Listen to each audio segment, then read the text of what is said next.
This is The Good Thief by Ravi Howard.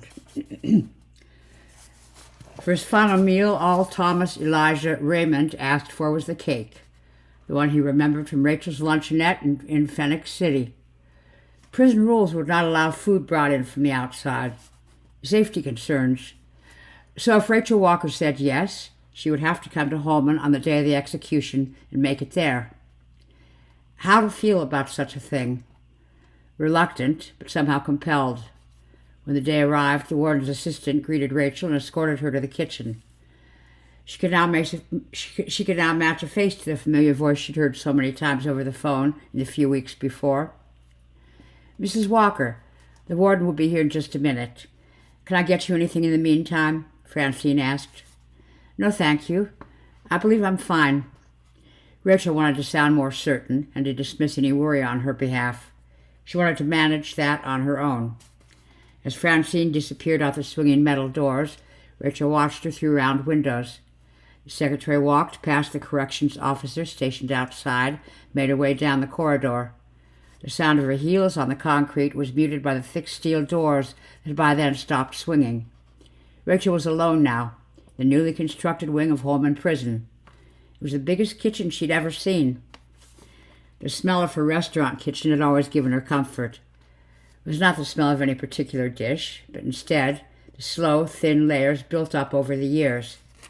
There was always cinnamon near, even if it wasn't needed for a recipe. Bowls of it curled like scrolls used to write down histories. She wished she had brought some with her. This place smelled of bleach and ammonia. It whispered nothing. Stainless steel shelves lined the freshly painted walls. Sitting lamps spread a dull glaze across the metal fixtures. Fluorescent bulbs gave a uniform pale, except for a single lamp that flickered, blinking rays the color newspaper turns. A dozen parallel steel islands rose from the white tile floor, wrapped in thick blue plastic pulled taut over narrow shelves and secured around the edges of the counters. 2 adjacent counters had been uncovered and arranged for her use. Francine said that the new wing had been finished just a few weeks ago. The men would arrive soon. From the kitchen they would be fed. In the meantime, the warden had arranged for her to work here. According to Francine, the warden thought the space would be ideal. Out of the way. Clean. Rachel had dressed for a warm autumn evening. She was not prepared for the cold confines of the prison kitchen. It seemed the temperature was set for a space full of toiling and heat, so the cold air, unchecked, was too much. The place wasn't walk-in cold, but damn near, with air washing over her feet in waves, snaking around her ankles, running along the floor. She placed her purse on the counter and removed a black apron. Rachel's luncheonette, 35 years in the baking, in silver lettering. The silver blouse beneath her black suit matched the silver in her hair. This was how she dressed for the events she catered. Yet she had taken pause when readying for this occasion. There was no proper dress for preparing a last meal. She'd made the 3-hour drive alone. Told her family she was driving to Armour for the weekend. Her daughter and son-in-law were busy running the kitchen, had been for years. A few days a week she would walk the dining room and the lunch counter, speaking to the first-timers who had her cookbooks, had seen her on television here and there, and she greeted her regulars as well, trying to dole out the same welcome to any and all. She could come and go, be there without being there, her face on the menus, the sides of the buses, the coffee bags and cookie tins they sold in the gift shop. So when she told her family she had a small job in Escambia County, a repast for an old acquaintance, she'd saved herself the strain of a lie she may have to remember later. The truth itself was troublesome enough. The prison kitchen was empty except for the ingredients. Francine had requested them a week before. Shortening, sugar, molasses, salt, baking soda, and flour had been lined up in a perfect row, labels turned outward. Someone had seen fit, perhaps an eye for detail, certainly a nod toward normalcy in a place where there was little. On a nearby table sat an antique mixer. In the kitchen of a prison, the comforts of home seemed strangely out of place. She flipped the power switch on the mixer, and a familiar hum rang out. She remembered having a similar one years before. Its heavy body and thick insulation produced a hum unlike the rattling of the new ones that cost more than they should. Chrome, as beautiful as it could be, was hard to keep clean. Working folk had no time to worry about fingerprints and smudges. The matte metal about the kitchen reflected indistinguishable masses of light and dark, but in the chrome she could see herself. She examined her reflection in the mixer's oblong body, getting closer to it until the moisture of her sigh obscured her image. With one of the neatly folded dish towels, she wiped the chrome clean. It was my mother's. She had barely grown comfortable in the silence when his voice rang out. I'm sorry. I didn't mean to frighten you, Mrs. Walker. I'm Lionel Peters, the warden here. I'm sorry I hadn't had a chance to meet you previously. He walked over to greet her, but waited for Rachel to extend her hand first, an old-fashioned stance that she hoped would fade. Indeed, Lionel Peters looked a few years her junior. Set in his ways, she was sure. But he carried himself a little older than he was, and his clothes didn't help. His suit surely had the right cut and hang before the years settled into it.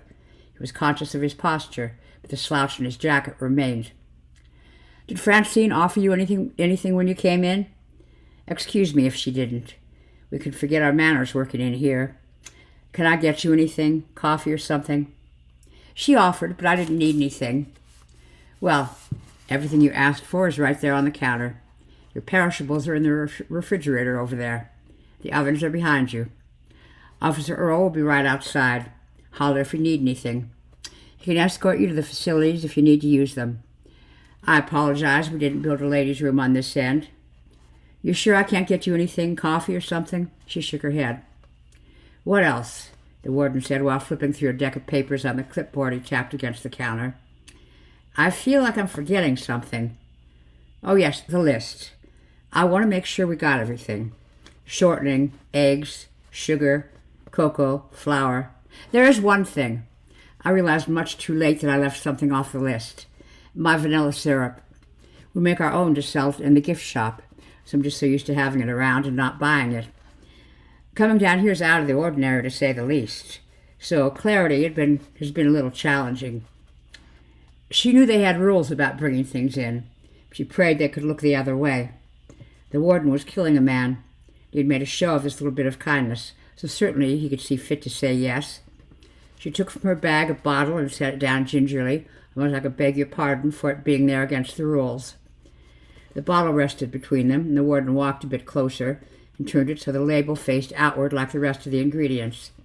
He smiled a bit then, looking from the label to her, the pattern and the design the same as the embroidery on the apron she carried. Good branding. Her smile in the photograph was clockwork, perfected after years of showing her teeth because she had to, and because her enterprise made it worthwhile. I understand. I got no qualms with it, considering. He was decent enough. Richard could tell the warden wanted no part of this. The letter in 2 places said he would understand if she said no. She could just send a recipe, and they'd honor his wishes. But if she'd said no, she would still know Thomas Elijah Raymond's execution date. She would probably look at the clock, well aware of the hour. She would have wondered there in her mind, even if she said no to making this drive. We pick a fine time to pay attention, don't we? She said. Rachel was looking away, but the edge in her voice was unmistakable. The warden said nothing. She paused before she spoke again. Nobody looking after him for years, and he's got all kinds of eyes on him now. More this evening, I suspect. Spectators.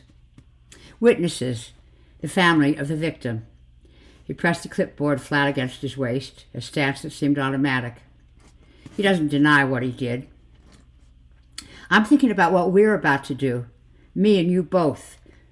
Trying to wake up and go about my business tomorrow and thinking back on this here. A hand on the counter then, like candor needed a fresh sort of balance before the words came freely. You'll probably feel worse about this tomorrow than you do today. I always do. Why do it then? She said. And there they were on the other side of the nicety. She saw in the warden a decent man. Maybe that was part of the problem. But decent folks were willing to go along with. It was quiet for a minute, and he breathed in and out with too much intention. He glanced away in a room with no windows, and he seemed too accustomed to conjuring some good memory, little daylight stored away for days such as this one. The ease in his face said as much. My wife reminded me this morning that we ate at your place a while back. We were on our way to see some of her people in Tuskegee. Enjoyed it immensely. Just a good meal on a good afternoon. I didn't mention it to Raymond because it's rude to reminisce on things, get casual with the outside world. Do you remember him? She shook her head. So many kids over the years, it's impossible to say. Well, in any case, you're appreciated. Please tell your wife I said thank you. To you as well. Like you said, it doesn't sit easy, so, well, thank you. It was quiet for a while again, except for the lights and the freezers and the sound of Lionel's wedding band against the countertop, a little sonar to bring him back to whatever was next on his clipboard. You sure I can't get you some coffee or something? No, thank you. You've done just fine with the mixer. The warden excused himself then.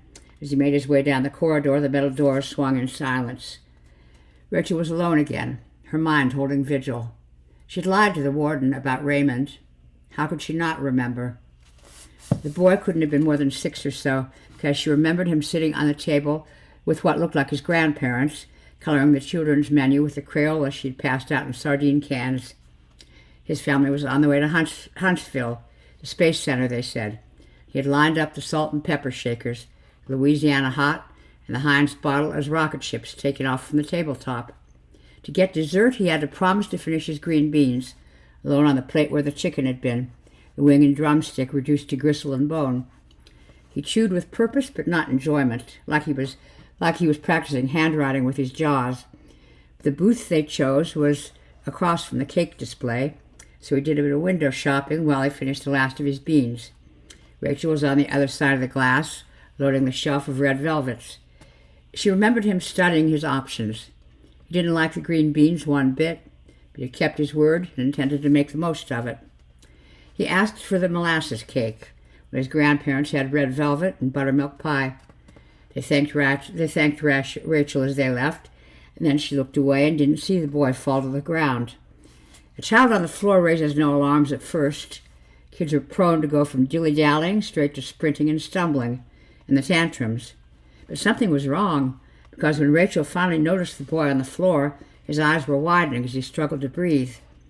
In the commotion, his people thought he was choking. There didn't seem to be any obstruction in his throat. He held his mouth open wide, still searching for air. Rachel got to the boy first, the allergy syrup from the first aid kit in hand. He coughed up the first dose, but she gave him more while his grandmother rocked him, his grandfather fanning him with a napkin. By then the boy was breathing easier. The gentle wheeze faded a bit. After taking several deep, full breaths, the boy cried some and peered around. He hadn't lost consciousness. His eyes looked beyond them, apparently seeing nothing. Then he finally recognized them. Rachel, his grandparents. It seemed he had to lock eyes on everyone gathered around him to fully return to the world. And then it was over, the scare behind them. Rachel was always careful about nuts and other common allergens, but the boy's reaction to molasses was a rare occurrence. People like to sue over such things. These folks sent her a letter of thanks. She would find out later that the grandparents were guardians, new to his care, and they hadn't known about his condition. She wondered then about his parents, what tragedy or rift had brought him to the care of his elders. It was a blessing to discover his condition in caring company. Beneath the cursive of the grown-up handwriting, the boy had signed his name, Jojo. In what she read about him during his trial, she discovered that his grandparents had died. He had made his money as a day laborer, and Thomas had killed a man who refused to pay him. He'd gone through the victim's pockets for the money he was owed. Murder in the commission of a robbery. There would be no clemency. As part of the death decree, the state of Alabama would use 3 chemicals for his lethal injection. After the first drug, he would lose consciousness. The second would shut down his muscles. The third would stop his heart. What Rachel carried in her bottle would do the same, answering the young man's request for a final and private mercy. All he asked for was the cake, like the one that showed him what his body could not take, when in the right dose might knock him unconscious or even kill him. Molasses had stopped his breathing once, but he'd been a boy then. She knew it wouldn't be enough for a man, so she had turned to her garden. She had years ago planted a small plot of cassava in her greenhouse and used it for baking. The lined skin of the cassava felt as rugged as cypress knees, but the flesh, handled carefully, was a wonder to be fried or roasted or used in her baking. She took the time to learn how to prepare it safely. Cassava carried its poison in the coarse skin and the leaves, the parts exposed to the world. Perhaps that was how it should be. A shield to survive in a certain kind of world, to thrive even. To carry out Jojo's request, Rachel had saved what was meant to be discarded, the cyanide in the pot liquor, thickened with the starch of the root. During his trial, Thomas Elijah Raymond had been shuttled back and forth from the new county jail to the new courthouse. Depending on the road they took, he may have passed the hillside where Russell County did their lynching, out on a hill they named Golgotha. The name had confused Rachel when she heard those stories as a child. The killers had tried to sanctify their work. It was nothing more than blasphemy. She knew that hilltop from the Easter hymns, New Testament scriptures, the Sunday school books. 3 crosses. The bad thief cursed it all, and the good thief asked for grace and mercy. Thomas had asked her for the same, and she brought his grace and his mercy and floated there in the thick sweetness of her bottle, a dose large enough to claim his body. He would die that evening, but she wouldn't let them make a carnival of him. The spectators would have nothing to witness, because he could do his dying, make his peace, in private. She turned the dial on the oven to 350 degrees. The perishables she retrieved from the refrigerator. The other ingredients she opened, poured, and measured. The pans greased and floured, they waiting for the batter. When the time came, she turned on the mixer, listened to its baritone hum as it folded the necessary elements, one into the other.